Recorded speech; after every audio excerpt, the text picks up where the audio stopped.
ஊடக அறத்தை கடைபிடித்து வரும் நியூஸ் ஃபோக்கஸ் தமிழ் சேனலை சப்ஸ்கிரைப் பண்ணி ஆதரவு தாருங்கள்.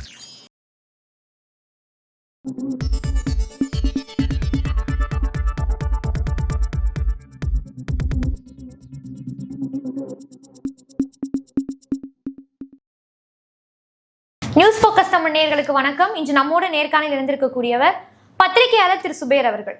வணக்கம் சார். வணக்கம். மதுரைக்கு பார்த்தீங்கன்னா மத்திய உள்துறை அமைச்சர் அமித்ஷா அவர்கள் வருகை புரிந்து பாஜக நிர்வாகிகள் கூட்டத்தில் உரையாற்றிருக்கிறாரு. ஓவராலாக அவருடைய உரையை எப்படி பார்க்குறீங்க? இல்லை, அவர் 2 நாள் பயணமாக வந்திருக்கிறாரு. நேரடியாக மதுரையில் வந்திருக்காரு. காலையில் இந்த கோயிலுக்கெல்லாம் போயிருக்கிறாரு. அப்புறம் மதியானம் கட்சி நிர்வாகிகள் கிட்டத்தட்ட ஒரு 10,000 பேரை ஒரே இடத்துல சந்திச்சிருக்கிறாரு. தைரியமாக இருங்க, கான்ஃபிடண்ட்டாக வேலை செய்யுங்க, நம்ம அடுத்த ஆட்சி நம்ம ஆட்சி தான் அப்படின்னு அவர்களுக்கு உற்சாகப்படுத்திருக்கிறாரு. அதை வந்து ஒரு மீட்டிங்லையும் பேசியிருக்கிறார். இந்த வருடத்தில் ஒரு 2வது மீட்டிங் நினைக்கிறேன் இந்த தமிழ்நாட்டுக்கு வர்றது.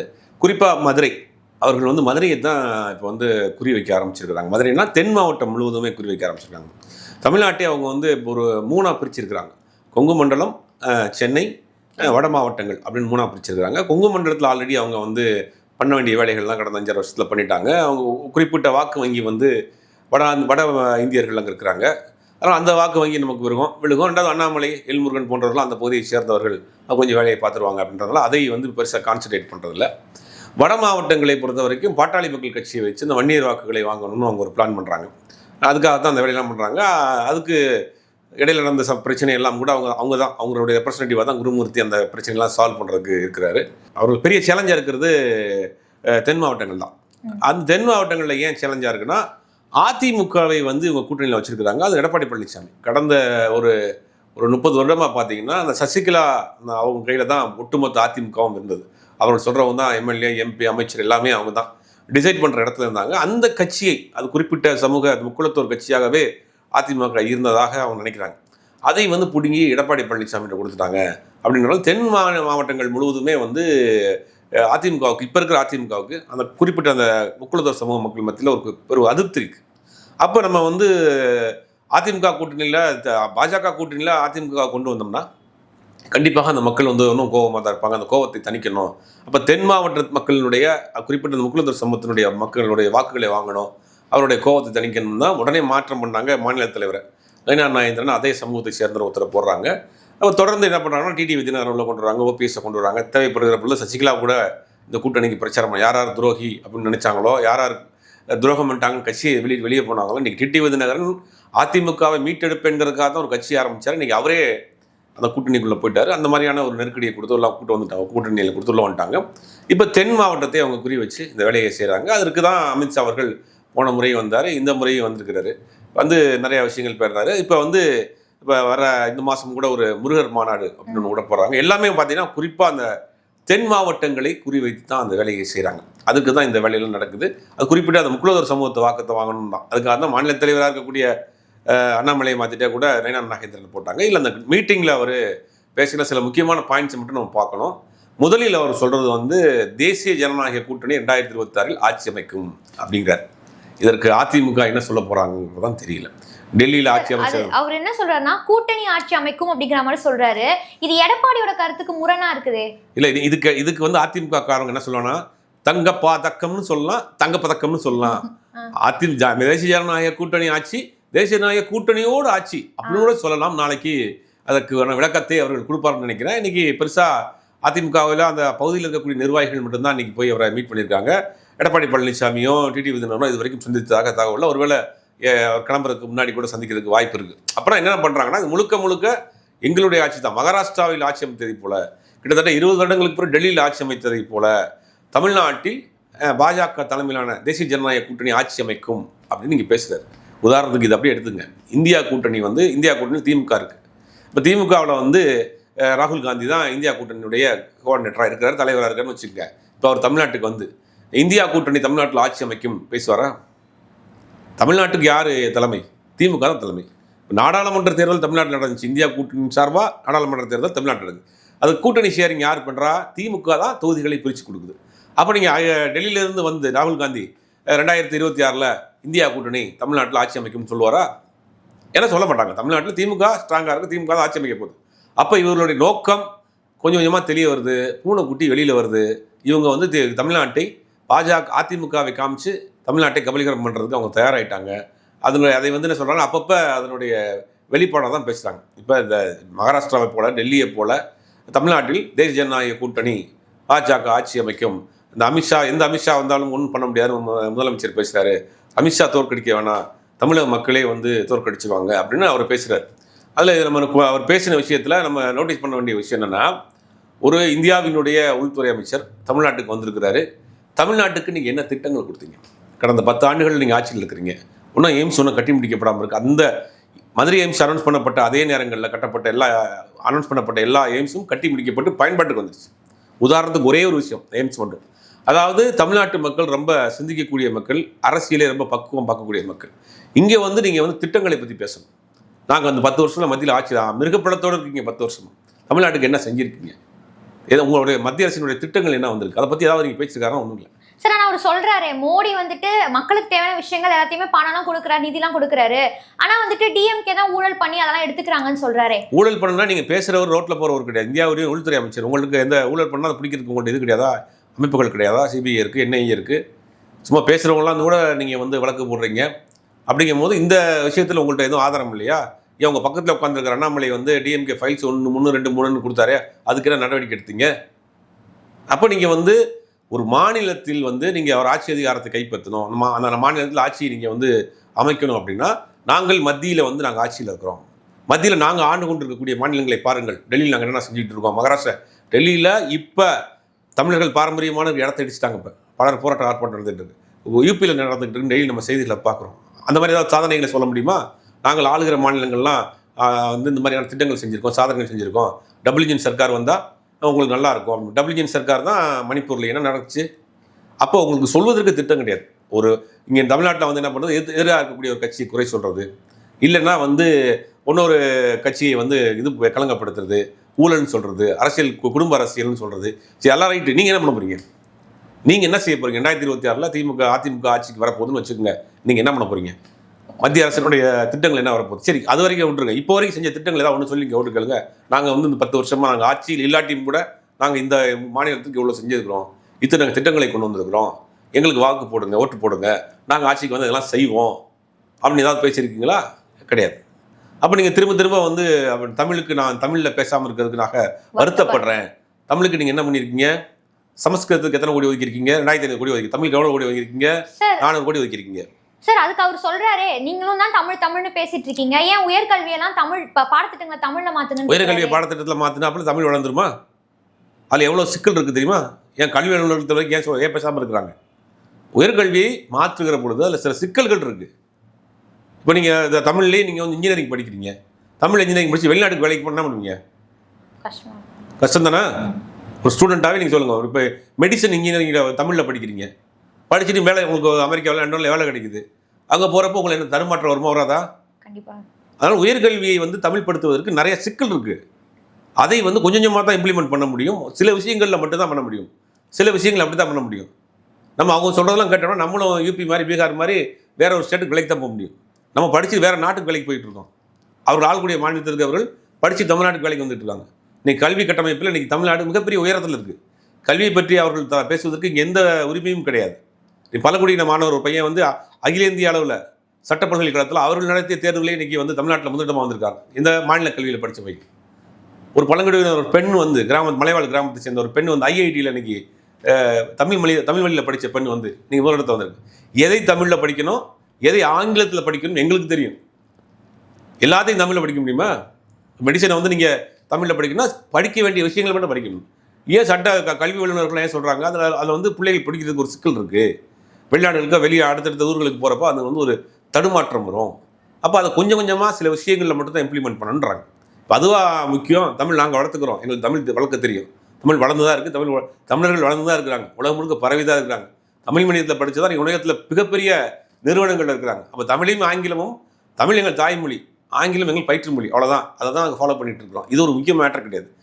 கல்விக்கு நிதிக்கு கொடுக்க வேண்டிய கிட்டத்தட்ட 2500 கோடி ரூபா, 23, 24, 25, 26 மொத்தம் சேர்த்து 5000 கோடி ரூபா கல்விக்கு கொடுக்க வேண்டிய நிதியை நீங்கள் நிறுத்தி வச்சுருக்கீங்க. என்னதுக்கு நிறுத்தி வச்சுருக்கீங்க? தேசிய கல்விக் கொள்கையில் சேர்ந்தா நாங்கள் வந்து 5000 கோடி கொடுப்போங்கிறீங்க. தேசிய கல்விக் கொள்கையில் என்ன இருக்குது? 3, 5, 8க்கு பொது தேர்வுன்னு வச்சுருக்கீங்க. 3, 5, 8 மூணாவது படிக்கிற பிள்ளைக்கு மூணாவது எத்தனை வயசு இருக்கும்? 7 வயசு பிள்ளை, 8 வயசு பிள்ளை இருக்கும். 8 வயசு பிள்ளைக்கு பொது தேர்வை வச்சு ஃபெயில் ஆக்குவீங்களா? அந்த பிள்ளைய கழுத்தை வச்சு கொடுறது ஈக்குவலாக இருக்காது. அது ஒரு பச்சை பிள்ளைக்கு போய் 3 பொது தேர்வு வைப்பீங்களா? இதுதான் நீங்கள் கொண்டு வந்திருக்கக்கூடிய தேசிய கல்வி. அது எங்களுக்கு வேணாங்கிறோம். தமிழ்நாட்டின் முதலமைச்சர் சொல்றாரு, அந்த ஒரு பாவத்தை செய்ய மாட்டேன். 10,000 கோடி ரூபா நீங்கள் கொடுத்தாலும் அந்த பாவத்தை செய்ய மாட்டேன். இன்னொரு தலைமுறையை அழிக்கக்கூடிய வேலை செய்கிறீங்க, அது வேணாங்கிறோம். அப்போ நீங்கள் நிப்பாட்டி வச்சிருப்பீங்க. நீங்கள் என்ன செஞ்சீங்க? தமிழ்நாட்டுக்கு உரிமையாக கொடுக்க வேண்டிய நிதி அமைச்சகம் ஒதுக்கிய திட்டக்குழு ஒதுக்கிய 5,000 கோடி ரூபாய் தரமாட்டேன் தேசிய கல்விக்குழு சேர்ந்தனான்னு சொல்லிட்டு நீங்கள் எப்படி வந்து பேசுறீங்க? இதில் என்ன நியாயம் இருக்குது? சமஸ்கிருதத்துக்கு எத்தனை கோடி ஒதுக்குறீங்க? 2,500 கோடி ஒதுக்குறீங்க. தமிழுக்கு எவ்வளோ ஒதுக்குறீங்க? 400 கோடி ஒதுக்குறீங்க. இன்னைக்கு சென்னையில் இருக்கக்கூடிய கேந்திரிய வித்யாலயா பள்ளிகள் எத்தனை தமிழாசிரியர் வச்சிருக்கீங்க? ஒருத்தர் கூட கிடையாது. பிரச்சனை வந்த பிறகு டெம்பரரி போஸ்டிங் எடுத்துருக்கீங்க. இதுதான் நீங்கள் தமிழை வளர்க்கக்கூடிய லட்சணம். தமிழை நாங்கள் வளர்த்துக்கிறோம், தமிழ் நாங்கள் உயர்கல்வி பார்த்துக்கிறோம். ஒரு மத்திய அரசாக இருக்கக்கூடிய, ஒன்றிய அரசாக இருக்கக்கூடிய எங்களுடைய வரிப்பணத்தை முதல்ல கொடுங்க. இப்போ ஊழல் கட்சின்றீங்க, நீங்கள் தான் ஆட்சி அதிகாரத்தில் இருக்கீங்க, ஏன் நடவடிக்கை எடுக்கல? அப்போ உங்கள்கிட்ட ஆதாரம் இல்லை. தேர்தலுக்காக சொல்கிறீங்க இந்த மாதிரி. இதில் என்னென்ன பாவப்படக்கூடிய விஷயம்னா அதிமுக தான். அதிமுக இந்த இன்னும் ஒரு 10 மாதம் இருக்குது. அவங்க இதை எப்படி கொண்டு போக போகிறாங்க, இது எப்படி வந்து ட்ராவல் பண்ண போகிறாங்கன்னு தெரியல. இன்னைக்கு மீண்டும் வந்து உறுதிப்படுத்தியிருக்காரு, டெல்லியில் ஆட்சி அமைத்தது போல் தமிழ்நாட்டில் பாஜக ஆட்சி அமைக்கும், தேசிய ஜனநாயக கூட்டணி ஆட்சி அமைக்கும்ன்றாங்க. இதுக்கு பாஜகவினுடைய அதிமுகவுடைய நிலைப்பாடு என்ன? டெல்லியில் நாங்கள் ஆட்சி அமைச்சிருக்கிறோம். டெல்லியில் ஆறு முதலமைச்சராக இருக்கா, பாஜகவை சேர்ந்த ஒரு பெண் முதலமைச்சராக இருக்காங்க. தமிழ்நாட்டில் நாங்கள் எங்கள் கூட்டணி ஆட்சின்றாங்க. கூட்டணி ஆட்சி அதிமுக ஆட்சியா? இப்போ நீங்கள் என்ன சொல்லிருக்கணும்? தமிழ்நாட்டில் தேசிய ஜனநாயக கூட்டணி சார்பில் அதிமுக ஆட்சி அமைக்கும் அப்படின்னு சொல்லிருக்கணுமா இல்லையா? சார், இந்த என்டிஏ கூட்டணி எப்படி தொடரும்னு நினைக்கிறீங்க? ரொம்ப முரண்பாடா இருக்கு. எப்படி எடப்பாடி அக்செப்ட் பண்ணிப்பாரு? வேற வழி இல்லாம அவர் சந்தோஷமா இருக்கிறாரு. கட்டாய கல்யாணம் தான் அது. 10 மாசத்துக்கு முன்னாடி எந்த கட்சியை கூட்டணி வைக்கிறாங்க? இப்ப எடப்பாடி வெளியில போயிடக்கூடாது. அப்ப இது கபலீகரம் பண்ணியிருக்காங்க அதிமுக தொண்டர்கள் ஒருவரும் சிந்தித்து பார்க்க வேண்டும். இந்த கட்சி இவ்வளவு பலகீனமாக, இவ்வளவு பிளவுகளாக பிளந்ததுக்கு காரணம் யாரு? பாஜக தான். அந்த அம்மா மறைவுக்கு பிறகு இந்த கட்சியை முழுவதுமாக கபலீகரம் செய்து கையில் வச்சுக்கிட்டு முரண்பட்ட நின்றவர்களை முரண்பட்ட ஆக்கி அவர்களை விலக்கி வச்சு திருப்பி ஒன்றா சேர்த்து வச்சு இன்னைக்கு சுயமாக ஒரு முடிவு கூட எடுக்க முடியாமல் இன்னைக்கு அந்த கட்சியை வந்து ஒரு இக்கட்டான நிலைமைக்கு அப்படியே கழுத்தை பிடிச்சி கையில் வச்சிருப்பாங்க, சட்டையை பிடிச்சி வச்சுப்பாங்களா, அந்த மாதிரி இன்னைக்கு அந்த கட்சியை வச்சிருக்கிறாங்க. கட்சியினுடைய மேல்மட்ட தலைவர்கள் பேச முடியாமல் குமுறலில் இருக்கிறாங்க. இப்படி வந்து ஒரு மேடையில் பேசலாமா, நாங்கள் தான் ஆட்சி அமைப்போம்னு? பாரம்பரியமான கட்சி அதிமுக, பலமுறை ஆண்ட கட்சி, இன்னைக்கு தமிழ்நாட்டோட எதிர்கட்சியாக இருக்குது, பல கட்டமைப்பு இருக்கு. பாஜகவுக்கு என்ன இருக்கு? உங்கள் தலைமையில் எப்படி நீங்கள் ஆட்சின்னு சொல்லுவீங்க? ராகுல் காந்தி தான் இந்தியா கூட்டணியில் இருக்காரு சொல்றாரு அவரு. தமிழ்நாட்டில் திமுக தான் தொகுதிகளை பிரிச்சுக்கணும். நீங்க என்ன அதிமுக தொகுதியில் பிரிச்சுக்கணும்? பாஜக எத்தனை கொடுக்கணும் முடிவு பண்ண வேண்டியது யாரு? அதிமுக முடிவு பண்ண வேண்டியது. இந்த அம்மா உயிரோடு இருந்தால் விட்டுருப்பாங்களா? நம்மையார் ஜெயலலிதா இருந்தா இந்த மாதிரி அமித்ஷா வந்து எங்க தலைமையில் ஆட்சின்னு பேசிட்டு போயிடுவாரான்ற ஒரு உதாரணத்துக்கு சொல்ல 98, 99 காலகட்டங்களில் இந்த மாதிரி பார்ப்பதற்காக மத்தியில் அமைச்சராக ஜார்ஜ் பெர்னாண்டஸ் வந்து உட்காந்துருக்காரு. அப்போ அந்த அங்கே இருக்கக்கூடிய தேசிய கட்சிக்கும் இந்த மாநிலத்தில் மத்தியில் ஆட்சியில் செஞ்சிருந்தக்கூடிய கட்சிக்கும் இவங்களுக்கும் முரண்பாடு இருக்குது. சமரச பேச்சுவார்த்தைக்காக ஒரு அமைச்சரை அனுப்புகிறாங்க கையில் புக்கையோட. காக்க வச்சு 1 மணி நேரம் காக்க வச்சு உள்ள அமைச்சாங்க. அப்படி இருந்த கட்சி அதிமுக. எந்த கூட்டணியையும் இவர்கள் போய் பேசுறதே கிடையாது. எல்லா கட்சி தலைவர்களையும் போயஸ் கார்டனில் வர வச்சு தான் கூட்டணி பேசுவாங்க. இன்னைக்கு அதிமுக நிலைமை என்ன இருக்குது? இவங்க தான் முடிவு பண்ணுறாங்க. அந்த அளவுக்கு அதிமுக பலகீனமாக போச்சு. தமிழ்நாட்டு மக்கள் சிந்திக்க வேணும். இவர்கள் பல வேஷங்களை போட்டு தமிழ்நாட்டில் உள்ள பூந்துருக்குறாங்க. மதம், மனிதன், சென்டிமெண்ட் இந்த மாதிரியான வேலைகள் தான் செய்வாங்க. வளர்ச்சியை பற்றியோ மாநில உரிமைகளை பற்றியோ தமிழை பற்றியோ இதை பற்றியும் பேச மாட்டாங்க. அதிமுக கபலீகரம் பண்ணி அதிமுக கையில் வச்சுக்கிட்டு தமிழ்நாட்டில் பாஜக ஆட்சி அமைப்பதற்கான எல்லா வேலையும் செஞ்சுக்கிட்டு இருக்காங்க. அவர்கள் கையில் இருக்கக்கூடியது மதம், சாதி இந்த மாதிரியான விஷயங்கள் தான் பண்ணுவாங்க. முருகர் மாநாடு வந்து ஏன் வந்து தமிழ்நாட்டில் மதுரை ஏன் சூஸ் பண்ணாங்க? நான் ஏற்கனவே சொன்ன மாதிரி தான். அந்த குறிப்பிட்டு இருக்கக்கூடிய சமூக வாக்குகளை பண்றது. இந்த முருகனுக்கு பின்னாடியே ஒரு பெரிய கருத்து இருக்கு. அவங்களுக்கு என்னன்னா ஒவ்வொரு மாநிலத்திற்கும் ஒரு சாமியை கையில் எடுப்பாங்க. வட மாநிலங்களில் ராமர், கேரளாவில் ஐயப்பன், ஒரிசாவில் பூரி ஜெகநாத், தமிழ்நாட்டில் முருகன் கோயிலை பொறுத்த வரைக்கும், தமிழ்நாட்டை பொறுத்த வரைக்கும் அவர் கடவுளை தாண்டி மூதாதையர் ஆட்டம் தமிழ்நாட்டில் பெரும்பாலும் பார்ப்பாங்க. இதில் சின்ன கிராமங்கள், ஒரு 500 பேர் இருக்கக்கூடிய கிராமங்கள் கூட அங்கே சின்ன முருகன் கோயில் இருக்கும். அப்போ முருக கடவுள் அப்படிங்கிறது தமிழ்நாட்டினோட மிக சென்டிமெண்டான நெருக்கமான ஒரு விஷயம். அது என்ன பண்ணுறாங்க அப்படின்னா கையில் எடுக்கிறாங்க. அது என்ன சொல்றாங்க?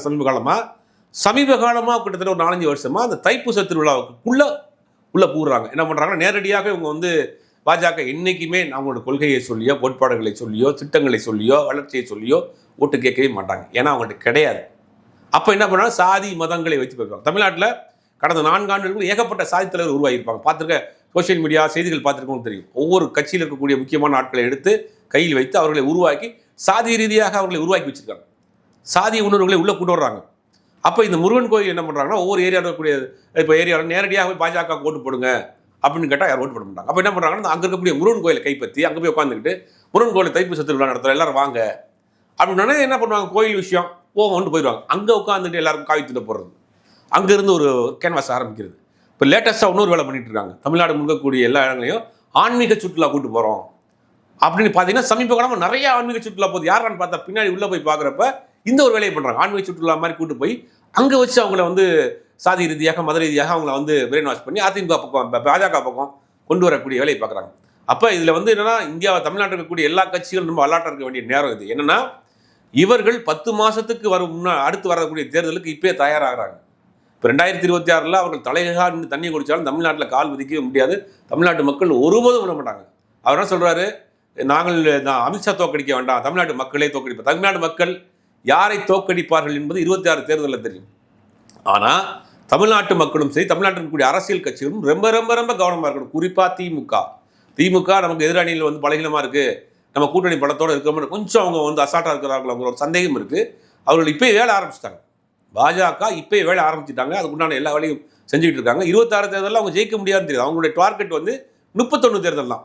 2031 தமிழ்நாட்டில் பாஜக சிங்கிள் ஆட்சி அமைக்கணும், தனிப்பெரும்பான்மையோட ஆட்சி அமைக்கணும். அதுதான் அவங்களுடைய பிளான். பாஜகவினுடைய RSSனுடைய அந்த பிளானிங், அந்த வேலையெல்லாம் பார்க்குறப்போ பிரமிப்பாக இருக்கும். இன்னைக்கு தமிழ்நாட்டில் இன்றைக்கி இந்தியாவில் ஒரு 11 வருஷம் அவங்க ஆட்சியில் இருக்கிறாங்கன்னா 50 வருஷத்துக்கு முன்னாடி போட்ட பிளான். அவர்கள் ரொம்ப திட்டங்களை வந்து ரொம்ப ஸ்ட்ராங்காக போடுவாங்க. ஒரு விஷயத்தை கொண்டு போய் ஒரு மாநிலத்தில் இறங்கணும். அந்த மாதிரி தான் தமிழ்நாட்டில் அவங்க வந்து 2026 நம்ம குறைந்தபட்சம் ஒரு 10-20 சீட்டாக பிடிக்கணும், 2031 நம்ம தான் ஆட்சி அமைக்கணுங்கிறத அவங்க அதுக்கு உண்டான வேலையை பண்ணுறாங்க. இப்போ இந்தியாவில் 5 மாநிலத்துக்கு தேர்தல் வரப்போகுது. இது வெஸ்ட் பெங்கால், தமிழ்நாடு, பாண்டிச்சேரி அப்படின்னு 5 மாநிலத்துக்கு தேர்தல் வரப்போகுது. 5 மாநில தேர்தலில் வந்து அவர்கள் அந்த பக்கம்லாம் அவர்களுக்கு அவங்க கொஞ்சம் ரஃப் கொடுக்க வேண்டிய விஷயம். அவர்களுக்கு பெரிய இடைஞ்சலாக இருக்கிறது வந்து தமிழ்நாடு, கேரளா அண்டு வெஸ்ட் பெங்கால். இந்த 3 மாநிலங்கள் தான் அவங்கள உள்ள வர முடியல. வெஸ்ட் பெங்காலில் வந்து கிட்டத்தட்ட 25 வருடத்துக்கு மேலே கம்யூனிஸ்ட் கட்சி ஆட்சியில் இருந்த ஒரு மாநிலம் இன்னைக்கு பாஜக எதிர்கட்சியாக இருக்குது. அந்த எந்த அளவுக்கு உள்ளே போயிட்டாங்க, நெக் டு நெக் நிற்கிறாங்க. வெஸ்ட் பெங்காலை இந்த முறை கைப்பற்றிடணும், வெஸ்ட் பெங்காலை கைப்பற்றி ஆகணுங்கிற ஒரு மிகப்பெரிய முயற்சியில் இருக்கிறாங்க. அது ஏறக்குறைய அவங்க நெக் டு நெக் போயிட்டாங்கிற மாதிரி தான் தகவல்லாம் சொல்கிறாங்க. ஏன்னா சமீப காலமாக மம்தா பானர்ஜி கொடுக்கப்படக்கூடிய கொடைச்சல் வந்து என்னென்னா, அதை வந்து ஒரு சின்ன விஷயத்தை கூட அவங்க பெருசாக்குறாங்க. கிட்டத்தட்ட ஒரு 12,000-20,000 டீச்சர்ஸை வந்து டிஸ்குவாலிஃபை பண்ணியிருக்காங்க. அதை வந்து சுப்ரீம் கோர்ட்டும் போய் தள்ளுபடி பண்ணியிருக்கு. அவர்கள் பெரிய ஆர்ப்பாட்டம் போராட்டம் பண்ணிட்டு இருக்காங்க. ஒரு பக்கம் அந்த கொல்கத்தாவில் அந்த டாக்டருடைய அந்த இஷ்யூ, இதெல்லாம் வந்து பெரிய லெவலில் அந்த ஆட்சிக்கு ஒரு பெரிய கெட்ட பேர் ஒன்று பண்ணிட்டாங்க. அதை எப்படி மாற்றிருக்காங்க, கிட்டத்தட்ட 10 வருஷத்தில் கம்யூனிஸ்ட் கட்சி ஆண்ட ஒரு மாநிலம், நேர் எதிராக சித்தாந்தத்தில் இருந்த ஒரு மாநிலத்தை தன்வசப்படுத்துவதற்கான முயற்சி எல்லாம் செஞ்சு முடிச்சுட்டாங்க, ஆல்மோஸ்ட் டன். ஆனால் தமிழ்நாட்டில் அவரால் கால் பதிக்க முடியல, கேரளாவில் கால் பதிக்க முடியல. அதுக்கு பல வழிகளை பண்ணுறாங்க. தென் மாநிலங்களில் ஆல்மோஸ்ட் அவங்க எல்லா இடத்துக்கும் வந்துட்டாங்க. ஆனால் அந்த 2 மாநிலத்தை விட தமிழ்நாடு தானே ரொம்ப பெரிய டார்கெட்டாக இருக்குது. அது ஏன் காரணம்? இந்தியாவோட 2வது பெரிய ஜிடிபி வந்து தமிழ்நாட்டில். உள்நாட்டு உற்பத்தியில் இந்தியாவில் 2வது ஒரு பெரிய மாநிலம். நிறைய இயற்கை வளங்கள் இருக்குது, மேன் பவர் இருக்குது. மேன் பவர்லேயே ரொம்ப ஷார்ப்பான man power, high people man power work கிடைக்குது. அதெல்லாம் இங்கே விஷயம் இருக்குது. 2வது அவங்களுக்கு ஒரு பெரிய சேலஞ்சாக இருக்குது. அதை வந்து பண்ணாங்க. தென் மாநிலங்களை பொறுத்த வரைக்கும் கர்நாடகாவில் கால் வச்சுட்டாங்க, ஆந்திராவில் கால் வச்சுட்டாங்க, தெலுங்கானாவில் கால் வச்சுட்டாங்க. இல்லை ஆளுங்கட்சி எதிர்கட்சியாக மாறி மாறி வந்துட்டாங்க. பக்கத்தில் இருக்கக்கூடிய பாண்டிச்சேரியில் கூட்டணி ஆட்சியில் இருக்கிறாங்க. தமிழ்நாட்டை அவங்க கைப்பற்றணும்னு நினைக்கிறாங்க. இது ஒரு காரணமா இருக்குமா சார்? ஏன்னா இப்போ டீலிமிட்டேஷன் விஷயத்துல தான் தமிழ்நாட்டில இருந்தா குரல்கள் எழுந்தது மிகப்பெரிய அளவில். மேபி இது ஒரு ரீசனா இருக்குமா? தமிழ்நாட்டில் இருந்தால் இன்னைக்கு மட்டும் கிடையாது, அண்ணா காலத்துல இருந்து பல பிரச்சனை, இடஒதுக்கீடுல இருந்து டீலிமிட்டேஷன்ல இருந்து மொழி சம்பந்தப்பட்ட விஷயங்களுக்கும் தமிழ்நாட்டில் இருந்தால் முதல் குரல். தமிழ்நாட்டில் இருந்த ஒரு குரல் தான் இன்னைக்கு இந்தியா முழுவதும் மிகப்பெரிய மாற்றங்களை பல விஷயங்களை நம்ம அடிக்கடி சொல்லலாம். அப்போ தமிழ்நாடு அரசியல் ரீதியாக ஒரு பக்குவப்பட்ட மாநிலமாக இருக்குது. இது அவர்களை வந்து உறுத்துது, சேலஞ்சாக இருக்குது. இங்கே வந்து நம்ம கால் பதிக்கணும், அப்போ தான் நம்ம உண்மையான வெற்றின்னு நினைக்கிறாங்க. தமிழ்நாட்டு மக்கள்கிட்ட ஓட்டு வாங்கி நம்ம உள்ள ஓட்டு வாங்குறோமோ, வெட்டியை மாற்றுறோமோ, என்ன பண்ணுறோமோ தெரியாது, உள்ளே வந்து தமிழ்நாட்டில் அங்கே ஆட்சி பண்ணணும். அது அவர்களுக்கு ஒரு பெரிய சேலஞ்ச். அதுக்கு தான் 10 மாதத்துக்கு முன்னாடியே ரொம்ப டஃப்பாக இருக்கக்கூடிய ஒரு மாநிலத்தில் இந்தியாவினுடைய உள்துறை அமைச்சராக இருக்கிறவர் பல முறை வந்து போகிறார். இதெல்லாம் மற்ற கட்சிகள் யோசிக்கணும். எந்த அளவுக்கு அவங்க வேலை செய்கிறாங்க, இறங்கி வேலை செய்கிறாங்க, எந்த அளவுக்கு ரொம்ப மைனூட்டாக வேலை செய்கிறாங்க. 10 மாதம் இருக்கு ஒன்றும் தேர்தல் வர வேண்டிய அவசியம் இல்லை. நிர்வாகிகள் 10,000 பேர் கூப்பிட்றாரு, 10,000 பேர் கூப்பிட்டு பேசுகிறாரு, கூட்டணி கட்சியில் பேசுகிறாரு, மீட்டிங் போடுறாரு, தொடர்ந்து வர்றாரு. அப்படிங்கிற 2026 தேர்தலையும் அவங்களை ஆட்சி அமைக்க முடியாதுங்கிறதும் தெரியும். ஆனால் முடிந்த அளவுக்கு எதிர்கட்சியாவது வரணும். அதற்கு 2031, அதாவது 2031 டார்கெட் பண்ணி இப்போயும் அவங்க வேலை பார்க்க ஆரம்பிச்சிருக்காங்க. அதுதான் வந்து பாஜகவினுடைய எல்லா மாநிலமும் நம்ம கைப்பற்றதுக்கு உண்டான வெற்றி என்னன்னா அவருடைய பிளான், கால்குலேஷன், நரேஷன் செட்டிங்கு, ஊழல் கட்சி அடுத்த கட்சிகளை காலி பண்ணுறது, கூட்டணி கட்சியில் டேமேஜ் பண்ணுறது, இந்த மாதிரியான வேலையில் அவங்க நரேஷன் செட் பண்ணுவாங்க. தமிழ்நாட்டில் என்ன பண்ணுறாங்கன்னா திமுக வந்து ஊழல் கட்சி, பலாயிரம் கோடி ஊழல் பண்ணிடுச்சு, டாஸ்மார்க் ஊழல், அது இந்துக்களுக்கு எதிரான கட்சி. சார் ஆனால் அது உண்மைதானே சார்? இப்போ கடந்த 4 ஆண்டுல பார்த்தீங்கன்னா நிறைய கேஸ் வந்திருக்கு, போலீஸ் மேலே நிறைய கம்ப்ளைண்ட் வந்திருக்கு, ஊழல் நிறைய நடந்திருக்கு, அது உண்மைதானே சார்? ஊழல் நிறைய நடந்திருக்கு. யார் தண்டிக்கப்பட்டிருக்கா? எத்தனை வழக்குகள் பதிவு செய்யப்பட்டிருக்கு? எத்தனை வழக்குகள் பதிவு செய்யப்பட்டிருக்கு? ஊழல்னு இவங்க பேசுகிறாங்க. யாராவது தண்டிக்கப்பட்டிருக்காங்களா? யாராவது கைது செய்யப்பட்டிருக்கிறாங்களா? ஆட்சி அதிகாரம் போட்டு தானே இருக்குது. என்ன பண்ணாங்க? எதுவுமே இல்லையே. அண்ணாமலை கொடுத்த டிஎம்கே ஃபைல்ஸ் ஒன்ஸ் என்ன நடந்துச்சு? சும்மா வாட்ஸ்அப்லையும் சோஷியல் மீடியாவில் வந்து எடுத்து கொண்டு போய் கவர்னர்கிட்ட கொடுத்தாரு, என்ன நடந்துச்சு? அப்போ இவர்களை பொறுத்த வரைக்கும் இந்த நரேஷன் வந்து திமுகவுக்கு 2026 ஊழல் கட்சி அப்படின்னு ஒரு பிளான் பண்ணுறாங்க. அதை தாண்டி தமிழ்நாடு மக்கள் ஒரு பிளான் பண்ணுவாங்க. நீங்கள் என்ன பண்ணீங்க? ஊழல் கட்சி திமுக, நீங்கள் என்ன அதை காட்டில் பெட்டரா? நீங்கள் கேட்பாங்களா இல்லையா? நீங்கள் ஆளுகிற மாநிலத்தில் சாதி சண்டையும் மத சண்டையும் தலைவிரித்தாடுது, மக்களை பிளவுபடுத்தி அரசியல் பண்ணுறீங்க. அந்த அரசியல் தமிழ்நாட்டுக்கு வந்துடக்கூடாது. திமுக பெஸ்ட்டா, உங்கள் கூட்டணி பெஸ்ட்டா? இத்தனை வருஷம் பாரம்பரியமாக இருந்த அதிமுகவை தான் கையில் வச்சு ஆடான்னு நாட்டி வைக்கிறீங்க.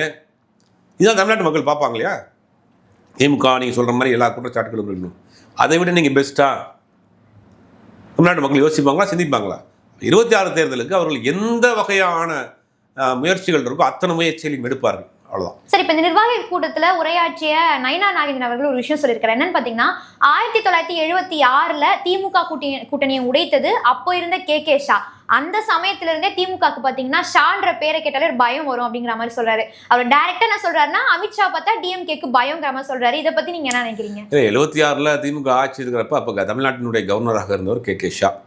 கே ஷா என்ன பண்ணுறாருன்னா, அன்னைக்கு காலையில் ஒரு நிகழ்ச்சியில் கலைஞர் முதலமைச்சராக இருக்கிறாரு. ஷா வந்து அந்த மாநிலத்தில் தமிழ்நாட்டினுடைய கவர்னராக இருக்கார். 2 பேரும் ஒரு நிகழ்ச்சியில் கலந்துக்கிறாங்க. கே ஷானா கலைஞர் கருணாநிதி ஷா அப்படின்னு கலைஞரை மிகவும் பாராட்டி அன்னைக்கு காலையில் பேசுகிறாரு. அன்னைக்கு மாலை வந்து ஆட்சி கலைக்கப்படுகிறது.